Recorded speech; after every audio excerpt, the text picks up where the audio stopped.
Hey, it's our Paralyzed Math Industry, and we are going to take a look at Introduction to Logarithms. So, what we're going to do is learn a new way of thinking about exponentials and unlocking new abilities to solve exponential problems. So, to start out, we're going to do something simple. We're just going to solve these out. 10 to the second power is 100. 4 to the third power is 4 times 4 times 4, 64. And 5 to the negative second is going to be not a negative number, but a decimal or a fraction. 1 over 25, because it's 1 over 2 to the fifth, then it transforms to 1 over 25. But now we're going to take a look at a word problem which can help us understand why this so-called who knows what logarithms is going to help us in the real world. So here is our word problem right here. And hey, guess what? The word problem is all about our YouTube channel. So Taiping Airlines Math Industry was founded in 2020. It had 20,000 views the first year. The number of views increased exponentially. The function of views, the function of v, equals 3.5 parentheses in t, where the t represents the number of years since 2020.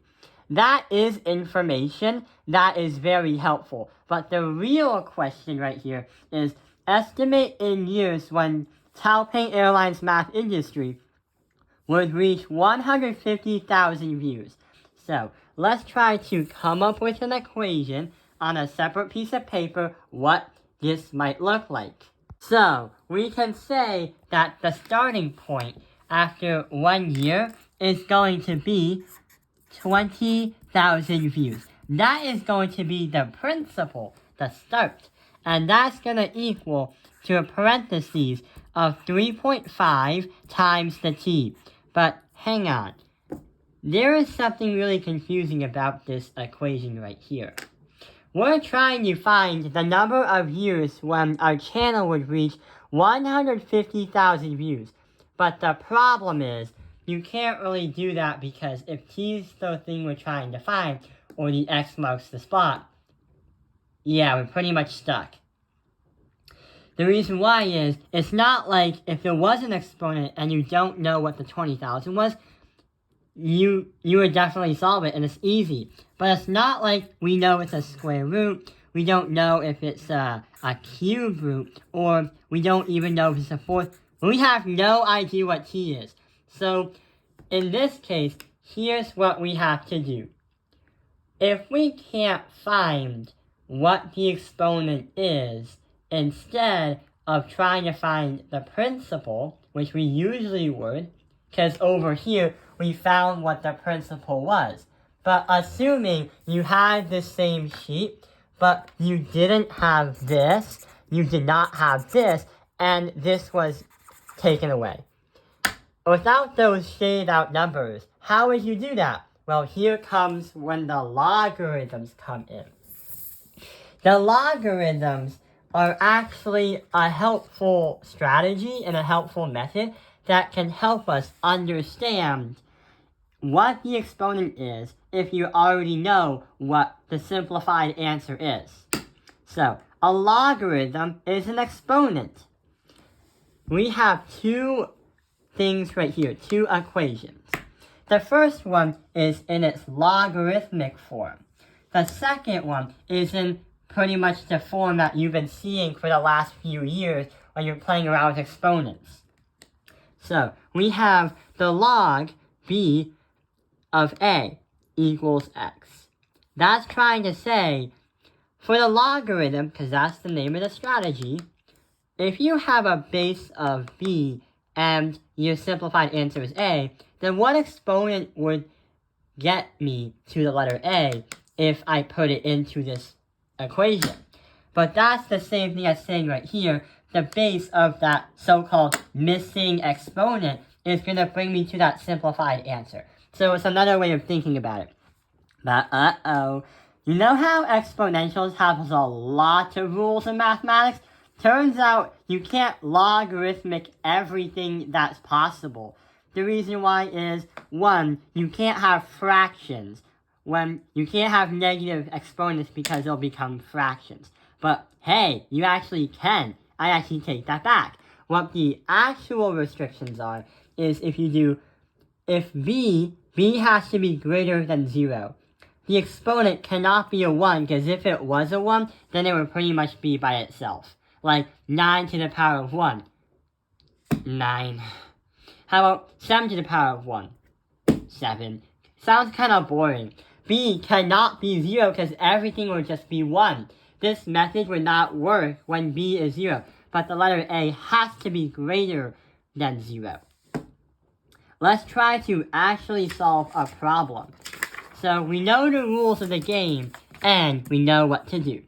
So this is kind of easy. So what we like to say is a simple sentence that will help us guide us to our answer. The log base 2 of 16 is going to equal what number? Let's just say it again. The log base of 2 will give me to what exponent? Some math teachers actually want you to say it so it kind of fits in your brain, because sometimes people get mixed up with what the numbers even mean, because even though there's 3 numbers, you sometimes forget what they do and what they say. What base of 2 can get me to 16? Well, we can say 2 to the power of 4 is going to get me to 16. But we don't say 2. What we say is 4 is going to be our answer, because that's the X marks the spot, what we're trying to look for. But we also forgot about one thing. The names of the different things. So, the A represents the argument, which is your answer when simplified. That is going to be the 16 right here. The base is going to represent the base of an exponent. That's going to be the number 2 right there. And the exponent is, X marks the exponent. We're trying to find what the exponent is in the first place. So let's try to rewrite this into the same thing, but in its regular form. So here's what happens. We can say 2 to the 4th power is going to bring us to the answer of 16. That is how easy logarithms are, reversing how to solve an exponential equation. So before we end the video, we're going to do 3 more puzzles, so it will help us kind of get in the mode of log on this, log on that, and hopefully you could go onto your computer and log onto some practice problems. And not only that, I hope you're logged onto your account so you can subscribe to this channel. So, let's see what happens. Hey, this one's already solved for us. But the problem is, on the other side, we have no idea what the actual equation is. What can we do? Well, the log base of 10 to make 100 will bring me to 2. What can we do? 10 to the power of 2 is going to equal and bring us to 100. Wow! What about the second one? 5 to the power of 3 equals 125. Well, we have to write the letter L-O-G because of log. Base argument. Base argument. The log of 5, that will make 125, is going to drive and bring us to the number 3. Haha! Let's try one more. Uh-oh, we have a negative exponent. What are we going to do? So in this case scenario, we do the exact same thing, but it looks different because there are negative things. The log, again, of 6. What the log of base of 6 is going to get me to 1 over 36. Yeah, we're going to get negative 2. What we did here was practice on how to switch back and forth between two different types of equations, or two different ways of thinking about it.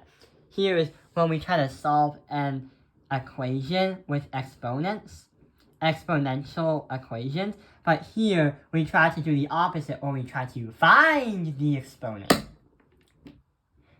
Get it? So this side, we're trying to find the answer, the 100, 125, and 36. But in this case scenario, we're trying to find the exponents. So yeah, that is how we understand the introduction to logarithms. I hope this video has helped you understand the introduction to logarithms. Hope you log into your YouTube account and your Google account, because I want you to like and subscribe. See you around.